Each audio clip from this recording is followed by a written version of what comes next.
Hello everyone, आज हम BSc second year math paper second जो कि मेजर माइनर इलेक्टिव तीनों के लिए होता है। इसका यूनिट 4 है हमारे पास, चैप्टर 16 है, जहाँ पे क्वेश्चन है स्वैच्छचरों ए बी सी को बीजीय समीकरण हमारे पास x square upon a square plus y square upon b square plus z square upon c square equal to 1 से विलोपित करके आंशिक अवकलज समीकरण जो है वो हमें प्राप्त करना है। तो हमारे पास क्या आता है, x square upon a square जो हमें समीकरण दिया गया, हम पहले उसे यहाँ पे लिखेंगे, y square upon b square plus z square upon c square equal to क्या होता है, हमारे पास 1 होता है।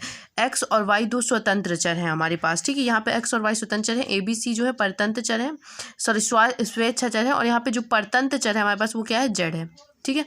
यहाँ पे आप देख सकते हैं हमारे पास जो स्वतंत्र चरों की संख्या है स्वेच्छा चरों से कम है, ठीक है। अब इसके बाद हमें क्या करना है, इसको इक्वेशन फर्स्ट दे दीजिए। अब हमें क्या करना है, समीकरण नंबर 1 का एक्स व वाई के सापेक्ष क्रमशः, मतलब एक बार आपको क्या करना है, एक्स के सापेक्ष अवकलन करना है, एक बार वाई के सापेक्ष क्रमशः अवकलन करने पर इसका हम अवकलन करेंगे। पहले हम एक्स के सापेक्ष करते हैं, तो एक्स के सापेक्ष आप एक्स स्क्वायर का करेंगे तो आपके पास क्या आएगा, 2x ए स्क्वायर हमारे पास क्या आएगा, कांस्टेंट की तरह बाहर आ जाएगा, डेल एक्स यहाँ पे नहीं आएगा क्योंकि पूरा हमारे पास कैंसिल हो गया। प्लस वाई का करेंगे तो आपके पास क्या आ जाएगा, 0 आ जाएगा। प्लस जेड का करेंगे तो 2z del z upon del x equal to 1 का हमारे पास क्या आएगा, 0 आ जाएगा, ठीक है ना। ये इसके इक्वल 1 दिया गया था जो हमारे पास किसके इक्वल हो गया, 0 के इक्वल हो गया। इसको अब क्या करना है आपको, इस पूरे से आपको 2 को कॉमन निकाल लेना है, और कॉमन निकाल के इस तरफ भेजेंगे तो क्या आ जाएगा, 0 आ जाएगा। तो हमारे पास क्या बचेगा, x upon a square plus यहाँ पे इसका कांस्टेंट टाइप क्या है, सी स्क्वायर, तो वो अलग से आ जाएगा। तो यहाँ पे जेड अपॉन सी स्क्वायर बचेगा, del z upon del x equal to 0, equation second. अब हमें y के सापेक्ष इसी करना है, तो 2y यहाँ पे हमारे पास जो पहला इक्वेशन है, तो ये हमारा पूरा टर्म जो है वो 0 हो जाएगा। आप चाहे तो लिखें चाहे तो ना लिखें, क्योंकि 0 इसमें प्लस करने में कोई मतलब निकलना नहीं है। वाई स्क्वायर का क्या आ जाएगा, 2y, और बी स्क्वायर हमारा कांस्टेंट की तरह बाहर आ जाएगा, और प्लस हम फिर अब जेड का करेंगे तो जेड का हमारे पास 2z आएगा, सी स्क्वायर कॉन्स्टेंट की तरह बाहर आ जाएगा, del z upon del x equal to 0।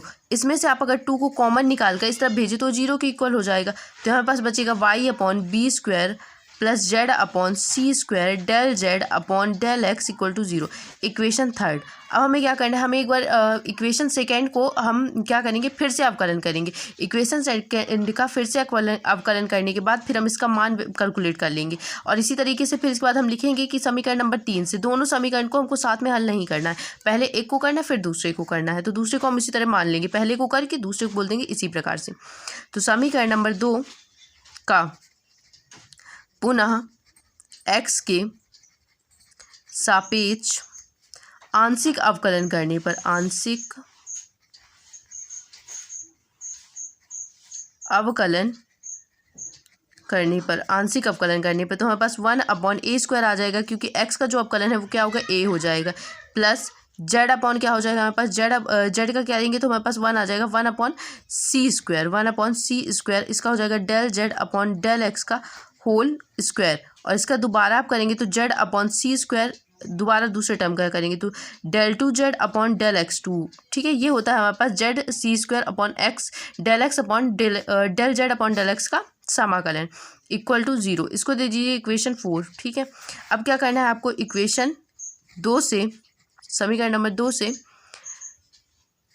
सी का मान निकालेंगे हम। तो हमारे पास जो इक्वेशन दी गई है पहले आप उसको लिखिए। समीकरण 2 में क्या दिया गया है, x upon a square plus z upon c square del z upon del x equal to 0, ये हमें गिवन है। अब क्या करना है, हम इसे थोड़ा सा सॉल्व करेंगे। तो इसे सॉल्व करने के लिए ये वाला टर्म हम इस तरफ भेजेंगे, तो ये किस में चला जाएगा, माइनस में चला जाएगा। तो z upon c square as it is रहेगा, del z upon del x equal to हमारे पास क्या आ जाएगा, ये जो वाला टर्म है तो माइनस में जाएगा, तो माइनस का एक्स अपॉन ए स्क्वायर हो जाएगा। हाँ, कोई दिक्कत नहीं, ये हो गया हमारे पास। अब क्या करेंगे, हम सी और जेड को भी इस तरह पक्षांतरित कर दीजिए, तो हमारे पास del z upon del x equal to हो जाएगा माइनस का एक्स, ये भाग में है तो ऊपर जाएगा तो उसमें चला जाएगा, गुणा में चला जाएगा, और ए स्क्वायर जेड, ये हमारे पास इतना आ गया। लेकिन हमें वैल्यू किसकी कैलकुलेट करनी, सी स्क्वायर की कैलकुलेट करनी। तो सी स्क्वायर की वैल्यू को कैलकुलेट करने के लिए हमें क्या करना होगा, हमें ए स्क्वायर जेड को फिर से वापस इस तरह भेजना पड़ेगा। तो सी स्क्वायर इक्वल टू हम क्या करेंगे, ए स्क्वायर जेड स्क्वायर को भाग में है तो ऊपर जाएगा तो उसमें आ जाएगा, गुणे में आ जाएगा, यानी कि ए स्क्वायर जेड, और एक्स क्या आ जाएगा हमारे पास, नीचे आ जाएगा x, del z upon del x, इस चिन्ह को भी इस तरह पक्षांतरित कर लेंगे। ये हमारे पास आ गई सी स्क्वायर की वैल्यू।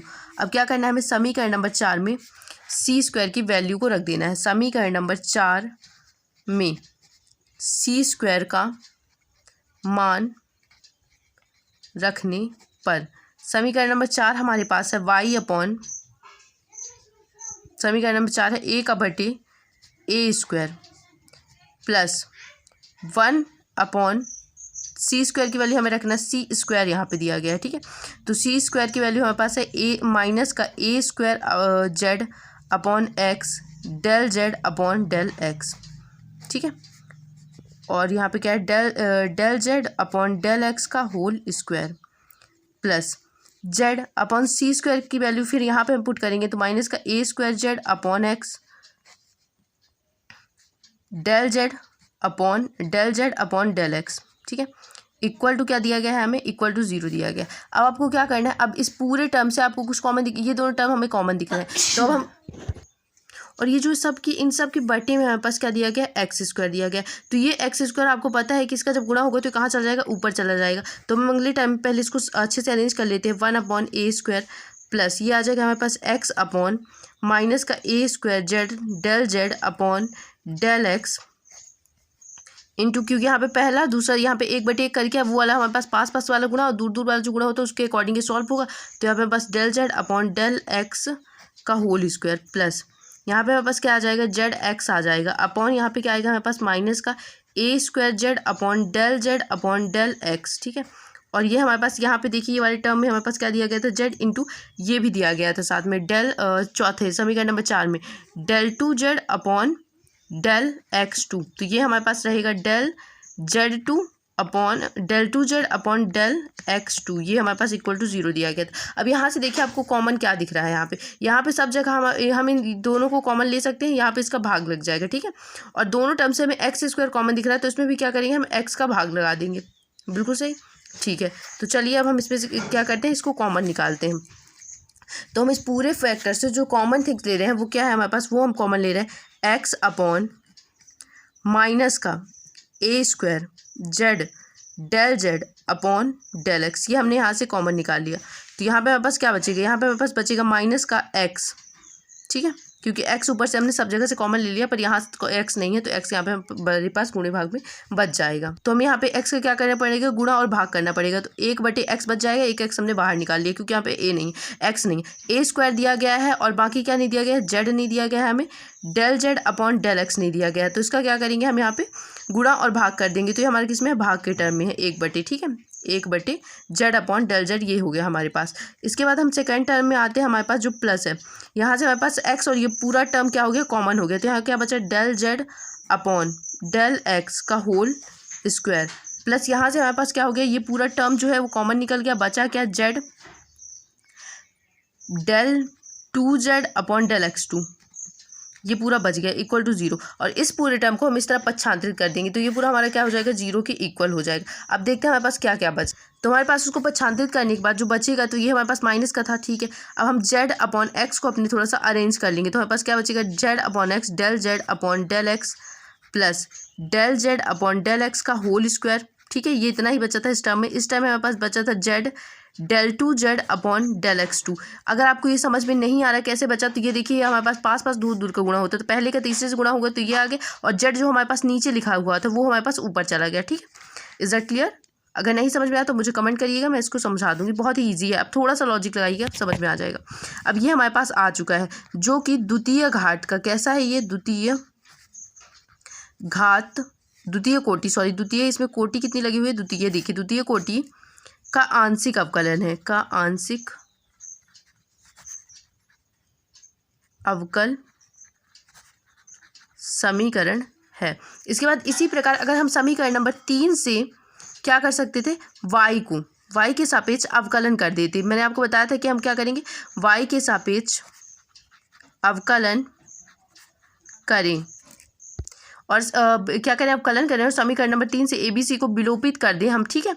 तो हमें करें तो हमें क्या प्राप्त होगा, हमें प्राप्त होगा माइनस का, जहाँ जहाँ x आपने कैलकुलेट किया वहाँ वहाँ y रख दीजिए बस, del z upon del y plus del z upon del y का square plus z del two z upon del x del y two, ठीक है, इक्वल टू 0, ये हमें प्राप्त हो जाएगा। अब हम इसके नीचे लिखेंगे अतः हम लिखेंगे प्राप्त होगा जो द्वितीय कोटि का दूसरा आंशिक अवकल समीकरण है। काफ़ी इंपॉर्टेंट क्वेश्चन है, आपके एग्जाम में कई बार पूछा गया है।